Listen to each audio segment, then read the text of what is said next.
मेरा भारत की ओर से आप सबको प्रणाम। आज का जो विषय है वो है कि आओ जरा देश की बात करें। देश, मेरा देश, भारत, महान भारत, मेरा देश जो कि विश्व में सबसे बड़ा लोकतंत्र है, 1947 में आज़ाद हुआ। इसे हम आज़ाद कहें या ट्रांसफर ऑफ पावर कहें, क्योंकि बहुत से लोगों को यह पता नहीं होगा कि महारानी विक्टोरिया की तरफ से 1947 में 15 अगस्त 1947 को जो लेटर मिला था वो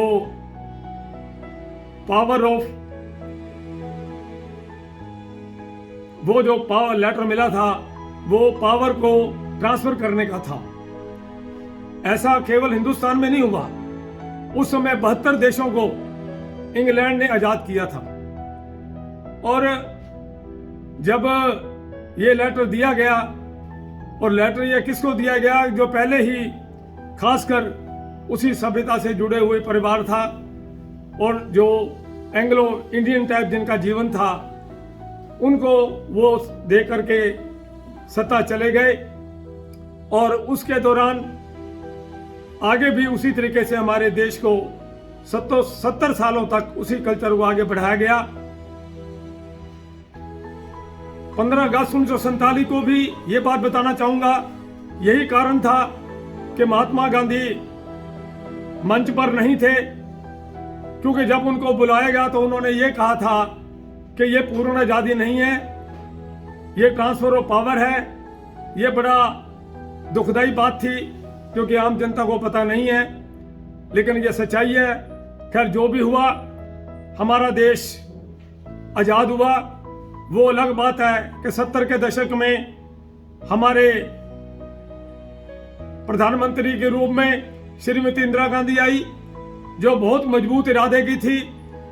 उन्होंने ट्रांसफर ऑफ पावर के तहत जो रानी विक्टोरिया से लेटर मिला था, उससे परे हट के उन्होंने रशिया से समझौता करके कोई अगर हेल्प लेनी है, कुछ लेना है, उन्होंने रशिया की तरफ मुंह मोड़ा, जिससे जो ब्रिटेन है उससे धीरे धीरे हम उसको छोड़ते चले गए। भले ही कॉमनवेल्थ गेम होती है, आज भी महारानी विक्टोरिया को चीफ गेस्ट बनाया जाता है।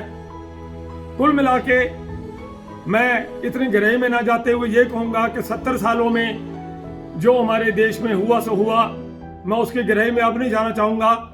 लेकिन 2014 के अंदर जो चुनाव हुआ, उसमें देश का भाग्य खुला।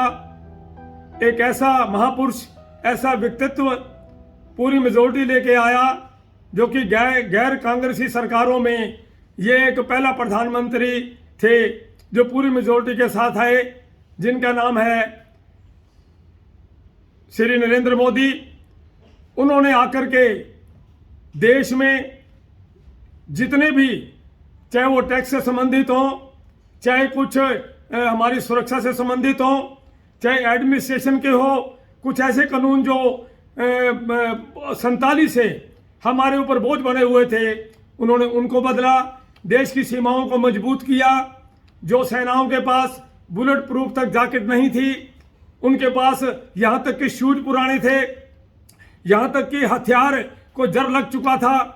सबसे पहले हमारे यशस्वी प्रधानमंत्री श्री मोदी ने सेनाओं और बॉर्डर को मजबूत करने के लिए ये कार्य किया, और हथियारों की कमी ना हो इसके लिए उन्होंने हथियार मंगवाए, बुलेट प्रूफ जैकेट का प्रबंध किया, हथियारों का प्रबंध किया।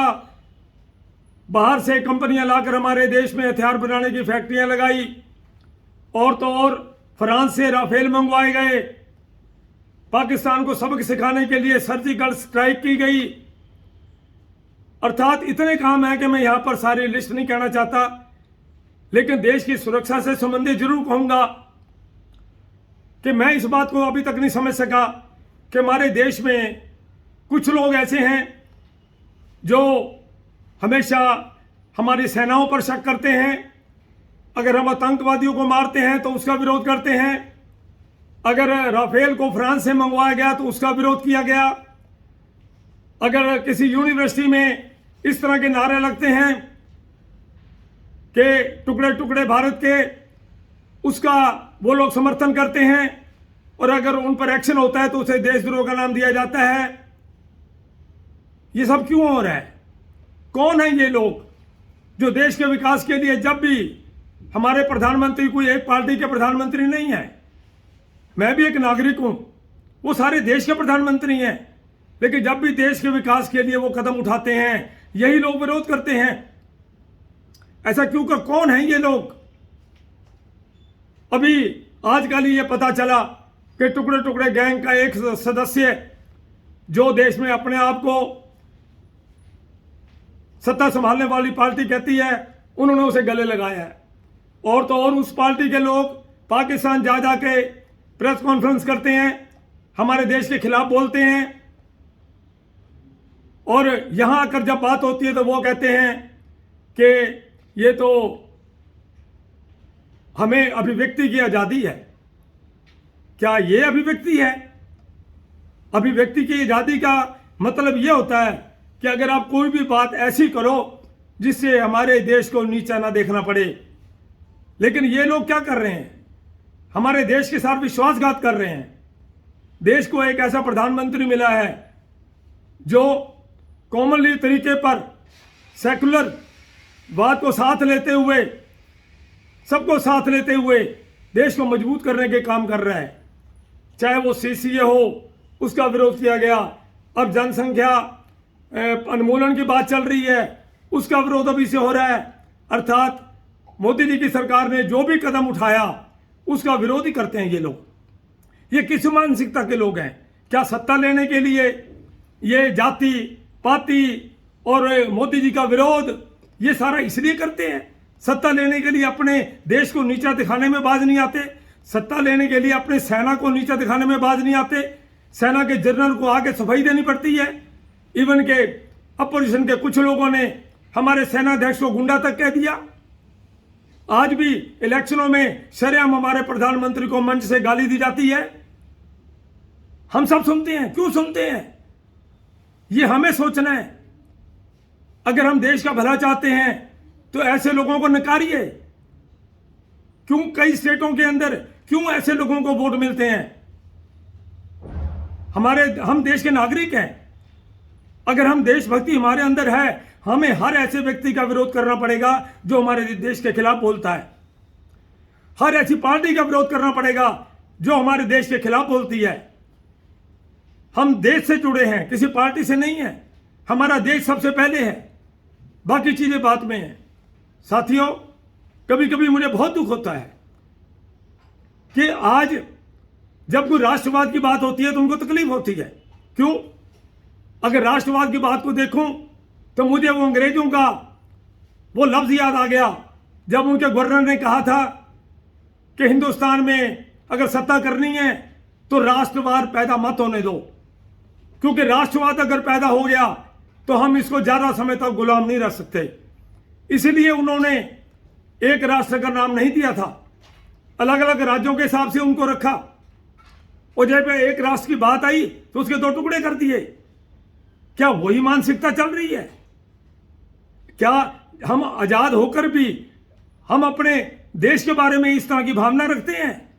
लेकिन ये हमें सोचना है, जब इलेक्शन आते हैं हम इन चीजों को परवाह नहीं करते। अगर देश को बचाना है, याद रखो, अपने देश की पहले सोचो। अभिव्यक्ति की आजादी के नाम से जो हमारे देश के खिलाफ बोला जाता है उसका विरोध होना चाहिए। और मैं तो कहता हूं संविधान में एक ऐसी अमेंडमेंट होनी चाहिए कि अगर देश से बाहर कोई जाता है तो उसे सेंट्रल सरकार से परमिशन लेनी चाहिए। अगर बाहर जाके देश के खिलाफ बोलता है उस पर देशद्रोह का मुकदमा चलना चाहिए। आप भी देश के नागरिक हैं, विचार कीजिए इस पर। बाकी कल। धन्यवाद। आपका मंगल हो।